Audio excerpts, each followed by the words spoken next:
let's see. Let me see if I got this right because I watch your social media. Fake bullshit gurus that you talk about. See if I graduate to not a fake bullshit guru, then I get approved by Chris Rood. So number one, thank you for being at the Greatness Factory, and I'll explain how I built this place. Actually, it took me about 2.5 years to build this place. It's a vision that I actually had about in 2016. It actually took me 8 years to take a vision from an idea of a place that people would come where they want to be great, to actually building it. I didn't really know what I was doing when I built this building. Building in downtown Nashville, building something from absolute scratch. And there's 3 things I learned about building this building, right? Number 1, it took me longer than I thought it was going to. Number 2, it was a lot harder than I thought it was going to be. Here's the favorite part. Number 3, it cost a lot more money than I thought it was going to.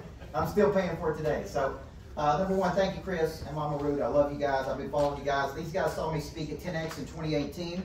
I'll talk a little bit about that. I generated about $250,000 in the first hour after I spoke at 10X. We signed on about 500 to 1,000 customers in the first hour of me speaking.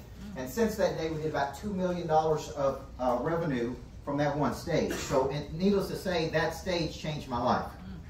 It opened me up to an international audience. I'm still getting people today. We still sign up people every day. It said, I saw you at 10X. So that's where I met Chris Rood at. And there was all these banners with Chris Rood. I'm like, who is this dude? Like, who is this dude? Right? And I come to know him, and they're just great people. So I'm glad to be part of this. Now, how many of you have ever had a good coach at some point in your life? Raise your hand. Just look around the room. This is a form of coaching. Yes or no? Yes. Okay. How many of you have ever had a bad coach at some point in your life? Look around the room. All right, so let me give you a stat. There's roughly 800,000 people in the United States that call themselves a coach. Today, the average income of those 800,000 people is roughly $47,000 a year. So you do not want to get advice from somebody making $47,000 a year on how to run a business, yes or no? Hence all the fake gurus that Chris talks about. So what I'm going to talk about is something I wrote about in this book. It took me 18 books to have a Wall Street Journal bestseller. And people always ask me what is, I was writing good books. But there's a game to play to write a bestseller, either New York Times or Wall Street Journal, and I didn't understand that game. I kept thinking I'll just write better books. But it's not the best written books that hit the Wall Street Journal list, it's the best marketed books. And so the only difference on book number 18 from the first 17 books is I hired a coach. I paid $18,000 for 3 hours with this person. He gave me 5 strategies. He was the same person that released Ed Mylett's book, so I called Ed Mylett, and I said, who launched your book? And he said, Rory Vaden. And Rory Vaden's in Nashville. So I called Rory Vaden's office. I said, I'd like to spend time with you because I'm sick of writing good books that don't hit the list, and I want to hit the list. Nobody from my small town in Tennessee, Woodbury, Tennessee, ever had a Wall Street Journal bestseller. They never had a New York Times bestseller. And I said, I want to be the first one in my town, and I want to show my kids that you can do big things from small towns. And so he said, I'm booked. I'm not available. And I said, tell him Coach Burt wants to work with him. And they found a space for me. I spent $18,000. So did I spend the money or did I invest the money? I invested the money. He gave me 5 strategies. Then I took the book to number 4 on the Wall Street Journal bestseller list. But here's the point. I now have a skill that I can use forever. See, once I learned that, now I didn't want the money from the book. What did I want from the book? The leads. See, now I have 10,000 new leads. And if you can't make $18,000 out of 10,000 leads, then something's bad wrong, right? So what I wanted was people. You don't need more money, you need more people. The people have the money. Okay, so what I'm going to do is I'm going to break down the psychology of what I wrote about in this book. And that psychology is called prey drive. Prey drive is instinct. And Chris said Big Mama Rood activates his prey drive. Well, prey drive is sex drive, right? I mean, prey drive is your instinct to see something and pursue it. An animal has a prey drive. It's an animal's ability to stalk, capture, and kill prey. And when I heard that about 3 or 4 years ago, as soon as I heard those 2 words, I go, boom. And I trademarked those 2 words, prey drive. And I said, I'm going to be the only person on planet Earth who can talk about prey drive, except I started saying humans have a prey drive. It is their ability to see something with their eyes or in the mind and have the ability to pursue it with a persistence and an intensity. How many of you see something that you want and you pursue it?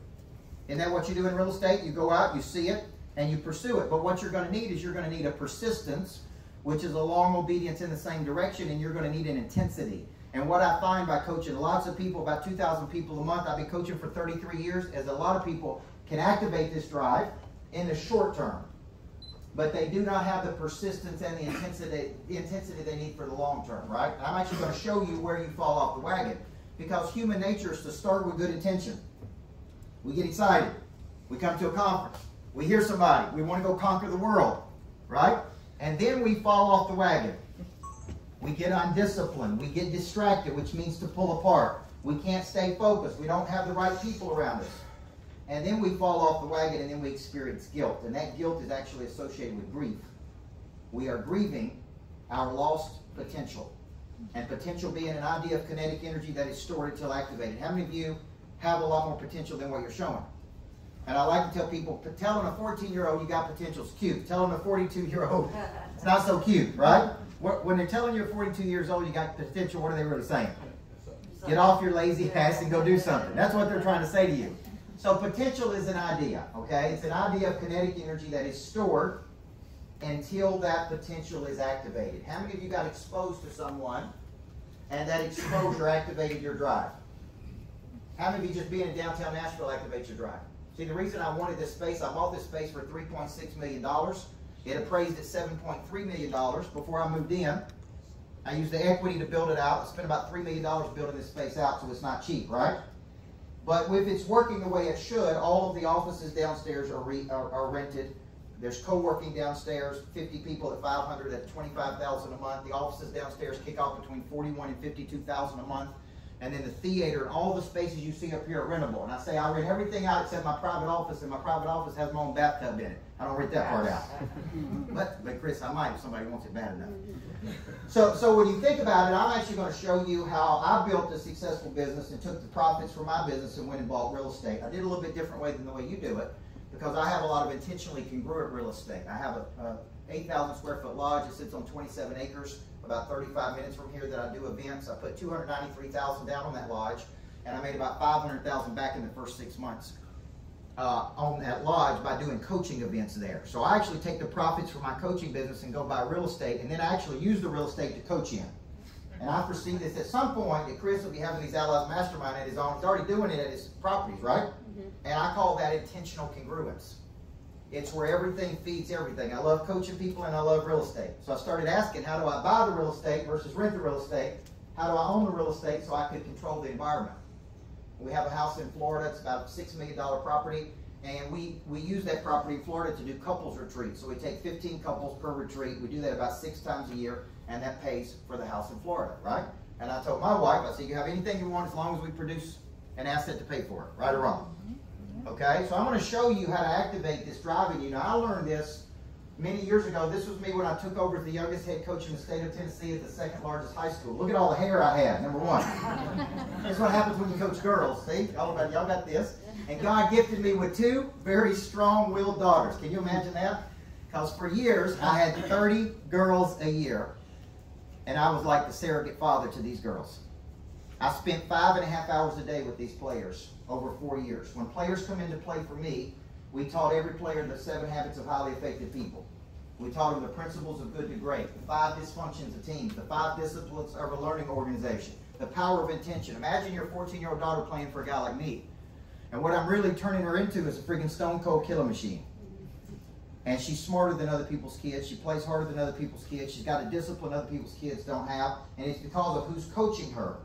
So very quickly, this is a place that had never won a championship in 30 years. There was a football school. They had won 4 state championships in football. So everybody laughed at me when I took over at 22 years old and I started talking about building a culture and winning. And it took me about 10 years. So I spent 13 years of my life here. I want you to listen to this. I worked 80 hours a week, every week for 13 years. Worked 7 days a week. I used to work 8 to 10 hours on Sunday. I'd get up and go to church on Sunday morning, go straight to my office. I wasn't married. I didn't have any kids. I didn't have any friends. I was married to one thing, winning this right here. That was it. And you say, do you regret any of that? No, because it taught me the skills that I need to play at a very high level. You follow me? Because you can't build something special if you don't get yourself to a high level first. So it took me about 10 years to build this into a powerhouse. This powerhouse will go on to win 7 of 9 state championships in the state of Tennessee and completely dominate over the next 10 years. And then I retired at 31 years old to do this, to start coaching people. Okay? And the reason I retired is because people kept asking me a lot of things. And so here's some things I learned that's relevant to you. As a coach, number one, the percentages never lie. And I guarantee you Chris breaks down percentages, and the percentages tell you the truth. These percentages do not lie to you. Okay, so here's what I figured out as a basketball coach. I want you thinking about you. I figured out if I could have less than 8 turnovers in a game, less than 14 turnovers in a game, if I gave up less than 8 second shots, which means they shot it, got it, shot it again, if I stopped the other team 21 times in a game in increments of 3 consecutive stops, we won roughly 94% of the time. Now, let me tell you why it's important. If you stop another team 3 straight times, what does that kill? Momentum. It kills momentum. See, I didn't care if they scored every 4th possession. If I kept it from scoring every 3rd possession, and so everything I did went from macro to micro. Even when I was coaching my players, I said we need 3 stops. If we can get 3 stops, we can win this game, right? And I would say, if I could just get you to stop them for the time it takes you to brush your teeth, just 30 seconds. Like I would take everything that was big, and I would break it into something that was very small, okay? And that's called unit level economics in the business world. It's where you take it and you break it down to very small things. And this is how you understand if something can be profitable, not profitable. Knowing your numbers is important. Now, when I got in the business world, I started coaching business people. There were percentages that never lied to me too. Number 1 percentage was it typically took 7 to 15 touches 80% of the time to convert somebody who was interested in something to somebody who took action on something. Everybody hear that stat? 7 to 15 touches 80% of the time. How many times do most people follow up on an opportunity? 2. Yeah, I mean, you guys are optimistic, right? It's like 1. Prey drive is your instinct to see something with the eyes or in the mind, in the imagination, and to have the persistence and the intensity to do what? Pursue it. Now let me tell you what that means in good old Louisiana language. It means, do you have the toughness to take an idea and see it through to its conclusion? Right? I met Terry Thayer, how many years ago, Terry, in North Carolina? He walked up to me and said, I remember like yesterday, he said, I don't care how much it costs for you to be my coach, sign me up. And I go, I like this guy. Right? But the truth is, if I looked at you and I measured you, and I'm actually developing, Chris, a prey drive assessment, that I could actually measure how much prey drive a person has. Wouldn't you want to know how much toughness a person has before you hire them? Would you want to know if they would go 7 to 15 touches on a deal? Would you want to know how much intensity they had to get something finished? See, prey drive is the ability to see something with the eyes. But I spoke to 200 blind business owners on a Saturday morning, and they stood in line afterward and they said, I can't see it with my eyes, but I can see it in my mind. And you activated something deep inside of me today. So some of you have a lot more potential than what you're showing, but that prey drive is dormant or latent or undeveloped, or you don't know how to activate it on a consistent basis. Would that be fair to say? Okay? It's like you start out of the gate strong, but you don't have that persistence and intensity. So Newton's law says an object at rest will stay at rest unless acted on by what? Outside force. An outside force. Who's got to be the outside force? You. You. An object, that's a person. A deal will stay at rest unless acted on by an outside force. Okay? So you have to be that force. And the reason you have to be that force is because people get distracted and people can't stay focused. And you have to keep going until you see it through to its conclusion. You take a lead and you see that lead through to its conclusion. What does conclusion mean? It's either close. What's the word close mean? To bring something to an end. See, I study the meaning of words. The word decide means to kill something off. Decision means to cut something away. To close the deal means to bring 2 things together. It also means to bring something to an end. I'm going to take this deal and I'm going to see it through till I bring it to an end. Everybody with me? And most people start, but they don't have the toughness to finish. And so here's what I learned. Playing not to lose always guarantees losing. Would you agree? So I'm up 13 points in a city called McMinn County. And you may know where this is, Eric, but it's over in East Tennessee. I'm up 13 points in a sub-state game, and I don't psychologically think we can win. You ever been there before where you doubt yourself? I got a young team. I actually don't believe we should be in a state tournament. I'm thinking, how in the hell have we got this team to this point? We're 1 game away from state tournament. We're young, and I move into prevent. I start telling my point guard, run the clock. And she's looking at me like, what? We're up 13 points with 3 minutes to go. What are you doing? And I started playing scared. I want you to remember this statement. Anytime you play not to lose in life, it guarantees losing. So we actually pulled the ball out and tried to run the clock out. And I'm like, if we could just get 3 minutes off the clock, we're going to win this game, right? My players looking at me. Then they start freaking out. because it doesn't make sense. We're winning, but now we're going into defense. Now we're playing a prevent defense. And so now they start dribbling off their foot, throwing it up in the stand. There's a gym of 4,000 crazy people yelling and screaming because we're at their gym, right? And they end up taking the lead with 13 seconds to go and we lose that game by 1 point. And I go to Applebee's that night, because that's the only little place this little town had was Applebee's. And I sat there and drank the strongest drink I could drink. And I looked at my assistant coach and I said, man, I just cost us that game because I'm playing not to lose versus playing to win. And that taught me a valuable lesson. Anytime you play not to lose, it guarantees losing. Because it psychologically tells the brain you don't think you can win. Everybody see that?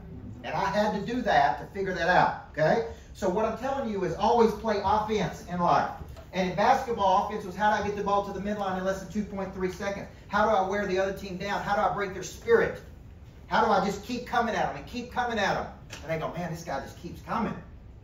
They just keep coming. If you study the habits of the top 1%, which I want to teach you today, one of the #1 habits of the top 1% of performers in the world is they just keep coming. They keep coming during COVID. They keep coming when they get knocked down. They keep coming when somebody tells them they can't do it. They just freaking keep coming. That is a big difference between the top 1% of performers and other performers. Everybody with me? And that has to do with the prey drive. The prey drive has got to be activated by something. And if the prey drive never gets activated, here's what your life does. Like this or this. So think of energy as dynamic. You are dynamic. You are growing. You're alive. You're vibrant. You're attracting opportunity to you. You are static. You're stuck, bored, complacent, in a rut, or you are entropic. Okay, so in 2018, 2019, I bought a Hawker 400 jet. Got tired of being away from my family. Got tired of not seeing my kids. And so I buy this jet. And Reggie Jackson's pilot, if you know the great baseball player Reggie Jackson, his pilot is my pilot. And he had about 20,000 hours of flight time. So he's a guy you really want flying you around the country. And I asked him, I went up to the cockpit one day and I said, of all these dials up here, what's the most important dial? Because there's all dials up in the cockpit. He said, there's one real important dial. It's called an attitude indicator. He said, that attitude indicator tells you, are you ascending? Have you plateaued? Or are you descending? And I said, what do I need to know about it? He said, you never want to go in this way. How many people's attitude indicator is going this way? And attitude is a posture of the body represented by physical state. Your attitude tells me when you walk in the door in the morning what kind of attitude you got. Are you open for business? Are you closed-minded? Are you growth-minded? Are you open? Are you attractive to the marketplace? Do you have good energy or bad energy? Do I want to do business with you or not do business with you? Your attitude indicator is either ascending, plateaued, or descending. So along the way, we start winning these games, and people kept bringing their kids to me, and here's what I would say to them. Now, isn't this interesting? I was forecasting something. Moms and dads would bring their kids to me, and I'd say, thank you for bringing your daughter to the greatness factory, where we are going to manufacture her greatness. And we're going to do it, right? Look at what happened many years later. I built the greatness factory. Now, I tell people this is not the complacency factory. Complacency factory, they serve you one Pabst Blue Ribbon beer, give you 5 minutes of coaching, okay? And they say, good luck to you. Here, this is a place where you're going to make a decision to kill something off, and you're going to make a decision to go pro today. Right or wrong? Right. Chris, do you remember the moment that you made a decision to go pro in your life? Absolutely. When was that moment? After getting off of drugs at 22 years old and going to rehab. All right. See? He made a decision to cut something away. See, I say at some point in your life, you make a decision to leave your amateur desires behind. And you make a decision to go pro. 25 years old, I said, I'll be a good basketball coach, but I'll never be a championship coach. That's what my internal talk was saying to me. I started this business. I said, man, I'll make some money, but I'll never be an 8 or 9-digit millionaire. This is self-talk that I had. I started writing books. I said, man, I'll write good books, but I'll never write a New York Times bestseller. This is what I told myself until some point I made a decision. I'm not just going to be a coach. I'm going to be a championship coach. I'm not just going to be a good businessman. I'm going to generate millions and millions of dollars. I'm not just going to write books. I'm going to write New York Times and Wall Street Journal bestseller books. You see that decision? That decision is a decision to leave something behind. And leave your amateur desires behind and make a decision to go pro. So the moms and dads would bring their kids to me and I'd say, this is where I'm going to coach your daughter. It's very important. Because when I'm coaching people today, I'm looking for things of where they're missing. I want you to think of it this. Every person in this room is made up of 4 parts. They're made up of a body, and that represents skills. Okay? You got to be a skillionaire before you become a millionaire, right? The skills get you the deal. See, Chris don't think I watch his stuff. I watch it all the time. Half the time I watch it just to see what he's going to say. Right? It's like, do I watch him or do I watch Trump? They're both entertaining, you know? But I watch Chris. Sometimes I'll tell my wife, I say, come over and watch what this dude's saying. It's hilarious, right? So skills, right? Body represents skills. Some of you are not, your income right now is in direct proportion to your skill level. Would you agree with that? The most skilled people make the most money. It's that simple. Okay, last week I was coaching a $50 million restaurant in Houston, Texas. I was coaching the CEO. He had a CFO who was lying to him, who had misappropriated $2 million. He thought he was making $2 million. He was actually losing $2 million. And the guy didn't have the skill level, and so he was masking it and hiding it. He's basically lying to the founder of the company while the founder of the company was going through a divorce. Now, it's very important, because when I coach people, there's 4 parts to their nature. There's a body, there's a mind, and that represents knowledge. Then there's a heart. This represents passion. We're going to call this prey drive. And then there's a spirit. This represents confidence. So when I'm coaching the CEO, he's going through a divorce with kids. So he's got a broken heart. He's got a crushed spirit. Okay? The CFO does not have the knowledge or the skill that he needs. So he finds out he's losing $2 million versus making $2 million of what he thought was profit. So look how fast you can diagnose somebody. I guarantee if Chris lined every single person up here and said, let me coach you for 15 minutes, he can diagnose in the first 15 minutes, or really probably first 5 minutes, where you're deficient. You are either deficient in knowledge, you're deficient in skill, you're deficient in prey drive, or you're deficient in confidence. Everybody see that? This was what I was coaching the players on. So I look at a player and I go, man, she's got the skill, but she don't have the confidence. Confidence is a memory of success. It's an internal knowing that you can create or manifest something. Confidence is a memory of success. So I was doing a podcast with Dan Martell a few weeks ago, who wrote Buy Back Your Time.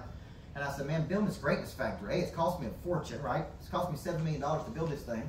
And I said, you know, there's days that I go home and I tell my wife, I said, this would either break some people emotionally or it would break them financially.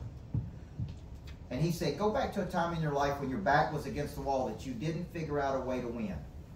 Isn't that a good statement? He said, go back to a time in your life when you got knocked down by something or somebody and you didn't figure out a way to win. And that one statement was like, boom. See, when my back's against the wall, my prey drive comes out. See, psychologists will tell you when under extreme pressure, you're going to do one of the 3 things. You're going to come out swinging, you're going to fight, you're going to flee, or you're going to freeze. That's the 3 things you're going to do. If you ask me as a coach what I've seen the last 2 years of people, freezing. Doing nothing. Just waiting on something to happen. Right? Just sitting and waiting. Objects at rest, stay at rest unless what? Unless acted on by an outside force. You are that force. You can create. You don't sit. Sitting is playing defense in my world of being a former basketball coach. Everybody with me? Sitting is we're going to sit and wait versus create. Okay? So I would coach the kids in all 4 parts of their nature, and I started calling this competitive intelligence. And I trademarked those 2 words. So competitive intelligence is a know-how of how to win by using your knowledge, your skill, your desire, and your confidence. So let's do a checkpoint right now. I want you to tell the person beside you out of these 4 areas, because what if I told you I've coached people? We had John Floyd here last week, #1 home builder in Tennessee. I was his coach during the 08-09 recession.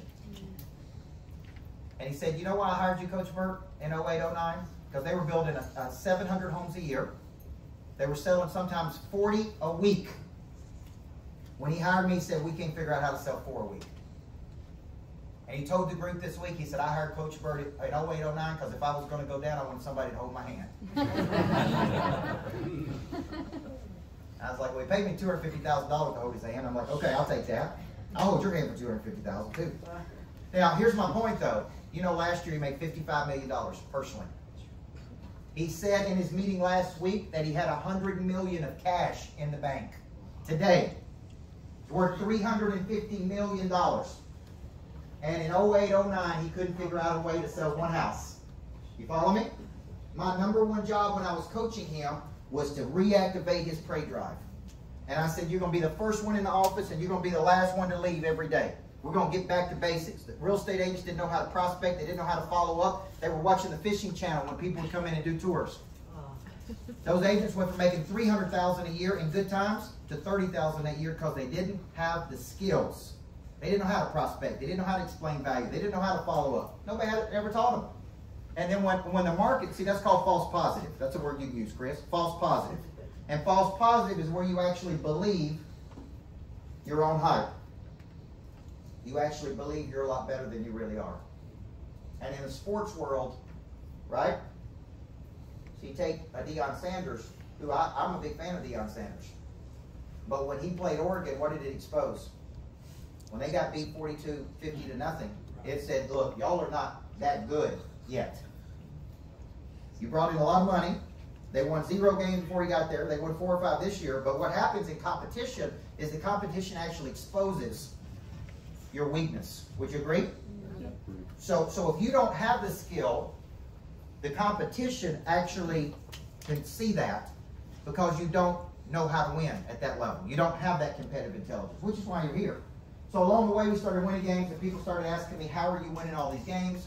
And what that started doing is I started going, okay, why don't I just sit down, this championship night right there, I wouldn't trade that for anything. There's no night in your life when you're the best at something that you'll ever train for anything, no matter how hard you had to work for it, to be the best, right? And so along the way, I wrote all these books because people are always asking me, what are you doing to win? And I call that inner engineering the players to win, okay?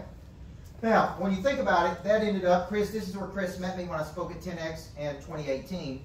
And I got off stage and people asked me, what did you learn at this? And here's what I learned. I learned that those people on stage were not any better than me. They were better marketers than me. Everybody with me? Yeah. That's where I built a relationship with Tim Grover. He and I are still good friends. We talk every week, me and Grover. That's where I built relationships with some of the top people in the world. Right? I want you to write this down if you're taking notes. Greatness needs an event. Greatness needs an event. I don't know how good you are until you're tested. And we need to battle test you. Right? Greatness needs an event. That's why we have Super Bowl championships. That's why we have, right, NFL championships. That's why we have NBA championships. Because we need to figure out who's a pretender and who's a contender. Who's real and who's fake. Who's can actually back up what they say and do what they're telling you to do.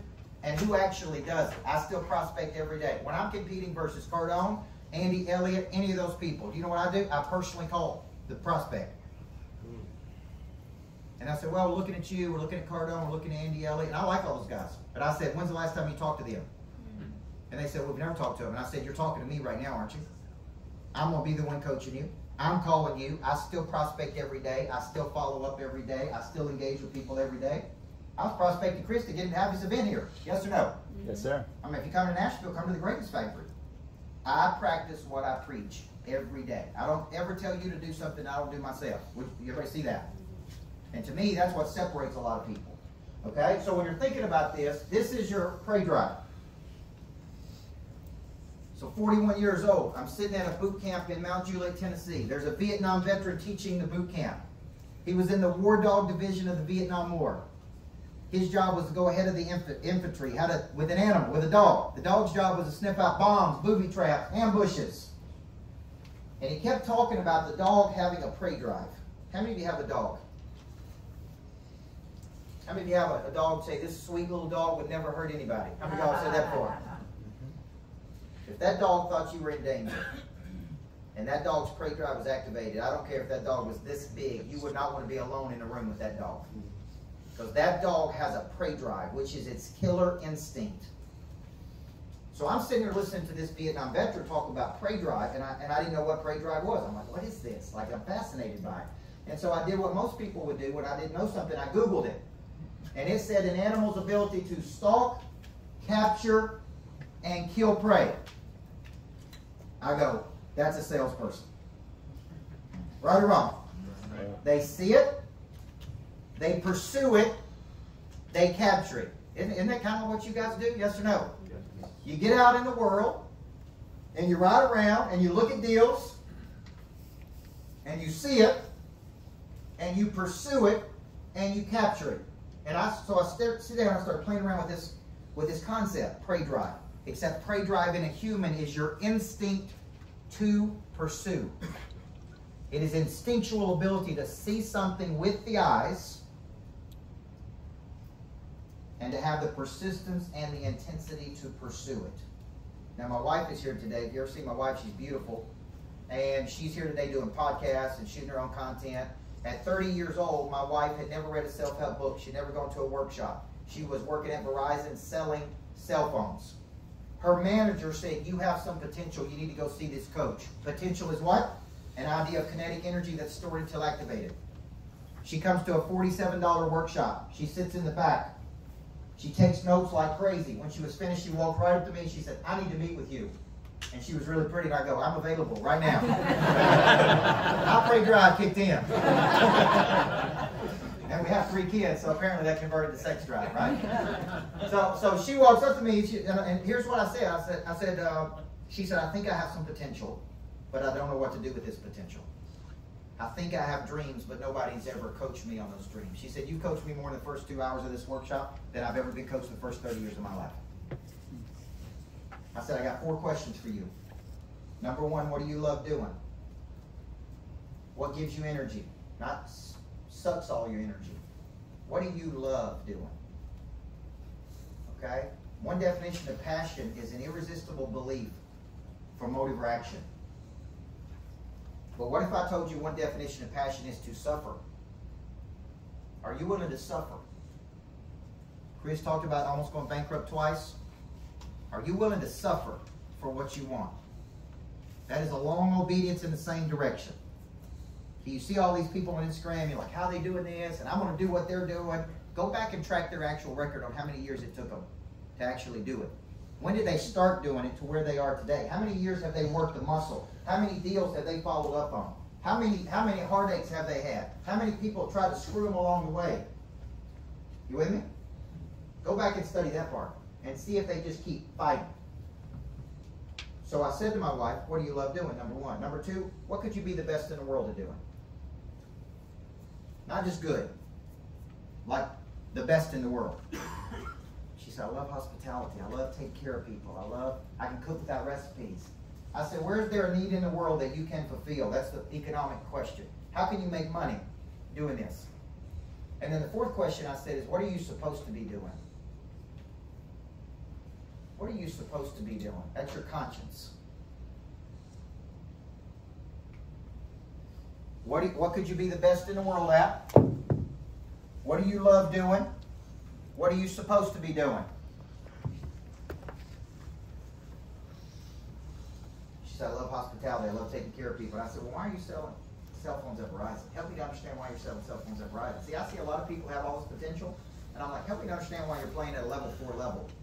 When you're capable, you're a level 10 person playing at a level 4 level. Help me to understand that. And there's probably some level 10 people sitting in this room that are playing at a level 4 level. Would you agree? Yep. And it's one of these things right here. It's knowledge, skill, desire, confidence. Or if it's prey drive, it is your instinct to pursue. So I look at people and I go, okay, do they have these things? Instinct to follow up, follow through. Instinct to capture. Instinct to survive and thrive. Instinct to win. That's that competitive intelligence. And that is prey drive. Now, when I studied prey drive to write this book, so I'm going to give you a chance here. So this is in an animal. This is what I said is in a human. And I said there are 3 phases to this drive. Number 1, this drive must be activated. How often does that drive need to be activated?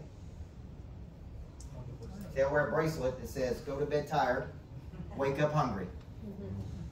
See, all my sayings are in the Greatness Factory. In the Money Lab, it says, money changes hands when problems are solved. If you go down to level 2 where the private offices are, it says it all goes to 0 at midnight. We go to bed tired, we wake up hungry. Because guess what breeds complacency in people?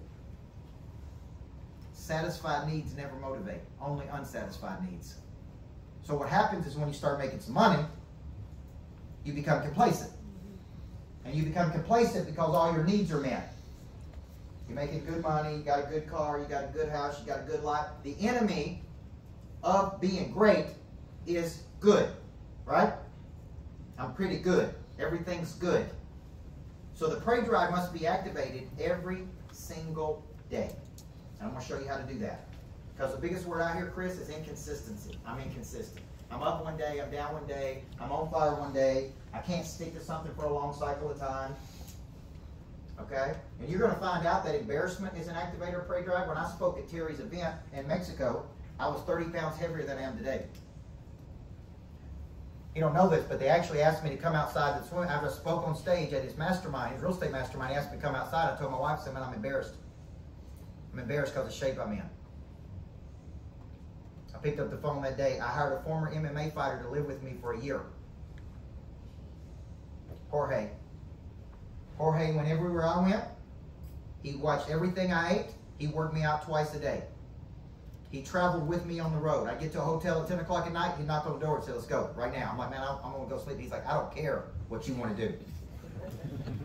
Because when you pay somebody 50 grand just to follow you around and make sure you stay in shape, guess what you do? When you pay attention. I was embarrassed. Embarrassment is an activator of prey drive. That dude taught me how to change my habits. Everybody with me? Embarrassment activated my prey drive. I'm like, man, I need to get in better shape. I need to be a better person. There's times in life I said, I need to be a better husband. I need to be a better father. I need to be a better friend. I need to be a better coach. And sometimes in life it takes some embarrassment for you to go, I got to do better. Yes or no? Yes. Okay. So when you think about this, activation happens every day. I've been coaching people for 33 years, since I was 15 years old. Do you think I feel like doing this every day? No. Do you think Journey feels like singing Don't Stop Believing? See, I'm going to leave here, get on a plane, and go to Traverse City, Michigan, and do this again. And then I'm going to do it again the next day. And then I'm going to do it again the next day. Then I'm going to do it again the next day. So if you think big-time people wake up motivated every day, you would be wrong. They lose their prey drive just like you do. Just like Floyd, who's now worth $350 million, had lost his during the recession of 08. I coach people every week worth millions of dollars who tell me, man, I lost my prey drive. I had it and I lost it. I used to have it and I lost it. So number one, the prey drive must be activated every day. I want you to think of this. Number two, there must be a persistence to this drive. How can we define persistence? Long obedience in the same direction. Willingness to suffer to have something, right? Do you work the system every day? If Chris shows you a system, do you work the system every day? Do you do exactly what he tells you to do? Do you have the persistence to show up when you don't feel like it? Amateurs listen to their feelings. Professionals do not listen to their feelings. The feeling's going to tell you, I'll take it easy day. The feeling's going to tell you, which is why when you see the exercise I'm about to put you through A to B, you'll understand. If the B goal is not big enough, you're going to listen to your feelings. And your feelings are going to beat you. So number two is persistence. And number three is intensity. Now, I have daily goals. I do not like weekly goals. I do not like monthly goals. I do not like quarterly goals. I like every single day that you wake up, you start at zero. By the end of business, you have a number that you're trying to hit. If you're trying to make $10 million, you need to be hitting 41,667.67 per day on a 5-day work week. You need to be selling, or you need to be hitting 333.33 per 30 days. Because in the sporting world, we could win on Tuesday, get lazy on Wednesday, read the newspapers. Those are back days when people read the newspapers. Read our own hype and get beat on Friday. Friday didn't care about Tuesday. So I always tell my people, today don't care about yesterday, man. Don't matter how great a day you had yesterday. Today, start it over at zero, right or wrong? Right.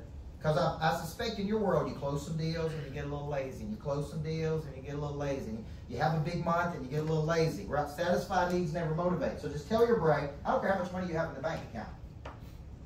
Tell your brain you're a zero every day. Go broke every day. That's called mental subtraction.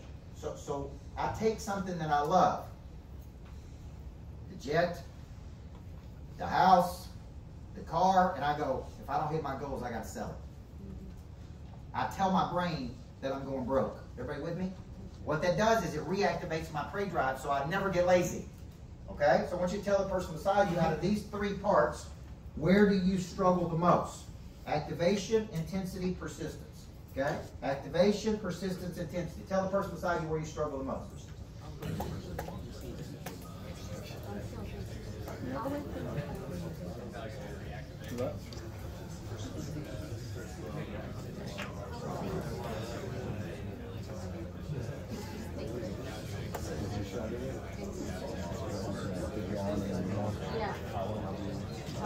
Hey, I'm Jason.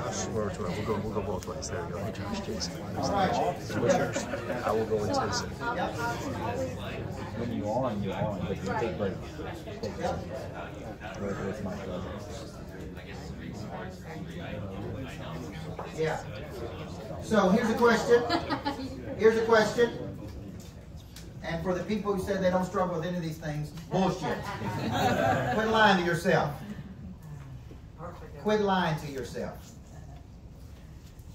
Okay? Now, I told you me and Grover are good friends, so we talk every week. And I would ask him questions about Jordan. Tell me things about Jordan nobody knows.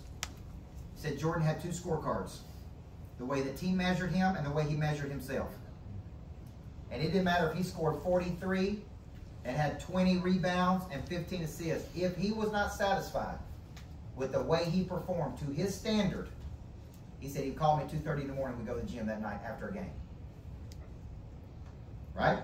Now, if you watch The Last Dance, there's all these scenarios where Jordan concocts something to reactivate his prey drive. If you remember, one time he was in a restaurant with George Karl. George Karl coached the Seattle Supersonics. They were playing them the next night, and Karl wouldn't look at him. Karl wouldn't speak to him. Karl didn't acknowledge him. And that drove Jordan crazy. And he's like, oh, you're not going to pay attention to me? You'll pay attention to me tomorrow night when I score 65 points. Everybody see that? Then they would ask Jordan on there, was all of this true? Did this really happen? And he'd say, I don't know. It's called counterfactual thinking. You remember things from the past differently. Whatever you got to do to keep your prey drive activated, even if you have, see, I'm in competition with people that don't even know I'm in competition with them. Right? I make up competition because I'm looking for some kind of edge. Now, the question over here was, what is the difference between IQ and EQ? Every study in the world shows that the #1 indicator of success is not IQ, which would be right here. It is actually EQ, which would be right here. Now, does it help to be smarter? Absolutely. But the people who win are not the smartest. They are the toughest. Everybody with me? And you can study everything on grit, passion, perseverance. EQ is much higher indicator of success than IQ is. Okay? Now, how many of you struggle with activation every day? Raise your hand. Go back to the time in your life when you were activated. I am most activated when I'm up at 4:15 in the morning. I'm most activated when I'm in the gym at 5 a.m. I'm most activated when I spend time with my faith. So I will listen to a sermon every morning on my way to the gym. I work out physically hard with a trainer. I go home and spend time with my wife and 3 kids. And I listen to something on business. And I do that by 7 a.m. Everybody hear that? I am least activated when I don't get up, when I don't get my faith in, when I don't spend the time with my kids that I want to. Because see, I'm trying to feed all 4 parts of my nature. If I get up and I go work out, feeds the body. Listen to something on business, feeds the mind. My podcast is called America's Coach, if you like podcasts. I feed my heart, which would be my family. And I feed my spirit, which would be my faith. Everybody see that? When I'm on that schedule, my prey drive is at an all-time high. It is also at an all-time high when my back's against the wall.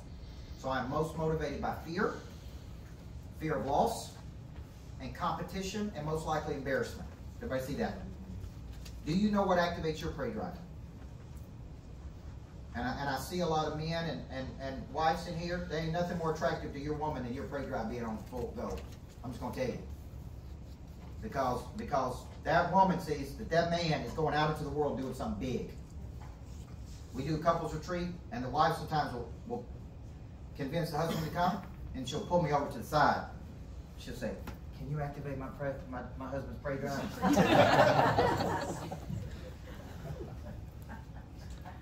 And I go, absolutely. And many times she'll call me back later. She said, I don't know what you did with my husband, but you activated his drive. He's back on go. He's back on. So I got one more exercise and then we're finished. Now, this is a very important exercise. I do this with every single client. I wrote a book on it called From A to B. You are currently at A. A is your current position. This is what chapter 2 in this book is. The power of the subconscious mind. Your brain is lazy. It'll wake up, take the path of least resistance, do the exact same thing it did yesterday until you tell it exactly what you want. So I actually do this exercise every single day. I have all of my clients do this exercise every day. I say, you're at A, and I want you to tell me everything that you don't like about where you're currently at. Okay? So you're over here. This is your current position. These are things that you are bothered by. How many of you are bothered by something right now? You're bothered. We all are. We're frustrated by something. In an ideal world, this is B. This is ideal. If I woke up tomorrow and my life was as close to perfect as it could be, what would that look like? And you tell the brain exactly what it is. So when I do this exercise, here's what I tell my brain. My coaching company's doing this much revenue. It's operating on this profit margin. I only coach 3 days a week, and I only coach where I want to, with people I want to. Me and my wife spend 3 nights a month, just me and her reconnecting. I get to spend quality time with my kids this much because I travel around the world, right? My greatness factor, I don't have one greatness factor, I have 50 greatness factories around the country. Okay? In my ideal world, I fly private everywhere I go. Okay? In my ideal world, my passive income is much greater than my living expenses. See how clear I am? I'm clear. I tell the brain this is exactly what I want. But that's not going to make it happen. So I have to go from mental, so you could have 50 Bs. You could have 50, this is a vision of where you're going. So Chris and me and Mama Rood, we're going to do this. We're going to have this much, we're going to be doing this, it's all over here. Now, there's going to be 2 things that's going to help you get there. Obviously, it'll start focusing on who can help you, right? And then how are we going to get there? A lot of people tell you don't focus on how, but you have to get into you have to go from mental creation to physical action. So if I go, okay, I want to have 2 greatness factories versus 1 greatness factory. I say I want to have 1 in Cool Springs, I want to have 1 in Brentwood, I want to have 1 in Dallas, Texas. What's one thing I could do to do that? Versus just think about it. Could I start going and looking at real estate in those markets? Yes or no? Could I see what the rents are? Could I figure out the economics if I was going to take on investors or not? Could I start could I study other people who have scaled these? Yes or no? See, those are physical actions that I can take that move me toward the B. Why do I do this exercise every day? What if I have new information today that I didn't have yesterday? What if I heard something today that I didn't know yesterday? What if somebody gave me what if I made a connection today that I didn't have yesterday? What if I woke up and I used to like doing something, but I don't like doing it anymore? See, in an ideal world, I have a self-managing company, which means my sales team is hitting its numbers, it is multiplying, and I just get to show up and do what I love doing, which is coach people. Does everybody see that? In an ideal world, it's my world, so I can create anything I want, because I am in creation. And it'll shock you who will start showing up. So about 3 weeks into this, Chris, I had a guy here that was the founder. I started talking about scaling these things. So now I want 50 of these around the country. We get a phone call one day, and it's from this guy. My salesperson says he founded Orange Theory Fitness. And I go, no, it's probably not the founder. He probably just owns one. She's like, no, I'm telling you, this dude founded it. There's 2,000 of those. She says he wants you to coach him in how to package his intellectual property. He sold the private equity for $54 million, his share. And now he's looking for his next big thing he wants to do. And I said, so I started coaching him. I said, well, come down to the Greatness Factory and see me. And we'll sit and talk about it, get into the coaching program, we'll do that. And then he said, I want to be the person that scales this thing around the country for you. Now, let me tell you what happens. You start talking about what you want to do. It's amazing who starts showing up in your life. Isn't it crazy? It is crazy when you start putting that frequency out to the universe. These people will show up and go, he's like, I know how to do this. We've done it from 0 to 2,000. I know how to get to markets. I know how to negotiate. I know which cities work, which cities don't work. He's like, can I help you with this vision you have. And I'm sitting there like, absolutely, you can help me. Because I don't know how to do that. I just know I want to do it. Everybody follow that? So are you a level 10 person stuck at a level 4 level? And it could be because you're not doing these exercises. It could be your prey drive is not activated. So I'm going to show you, this is an exercise I put together for you guys. You just write this down if you want to get it. There's my site, and it gives you this exercise. A to B. I got people making millions of dollars who do this every single day. Every day. All of my CEOs do it. All the people I coach do it. It's just coachburt.com/A to B. And just get in the habit. Just get in the habit, man, of doing it. Get in the habit of doing it. Now, I'll close with this. Chris, thank you for letting me speak at this. And I think, who you got next, Jason? Tony. Tony? You got a lot of great. I don't know how you put together this lineup of people, but it is an incredible lineup of people. So we are honored to have you here at the Greatness Factor, number one, and the amount of talent that you're going to learn from over the next 2 days. There's nobody better than Chris Rood at what he does. You with me? I'm telling you. And I know pretenders from contenders. I got asked to speak at 2 funerals in my lifetime of people I didn't know. And they said they don't have a pastor. Will you come do the eulogy? And I said, I'd be happy to. You know, I feel like that's a service that I could do if they needed it. And I said, I need to talk to a family member, I need to talk to a friend, and I need to talk to a coworker so I could have something to say. And I call the family members and I say, tell me about their dreams. And they said, well, they really didn't have any dreams. I said, tell me about their passions, their ambitions, right? Tell me how many people they helped while they were here on planet Earth. I said, well, I really didn't help a lot of people. They were just a good person. I call a coworker and I said, man, tell me something about this person. I said, well, they didn't really have any dreams. They didn't help a lot of people. They just showed up and had a pretty good attitude. They were just a good person. Do you know what it's like to give the eulogy at a funeral when less than 30 people show up and you don't have anything to say? When they lived on planet Earth for 80-something years. And I left there that night and I called my wife Natalie and I said, we ain't going out like that.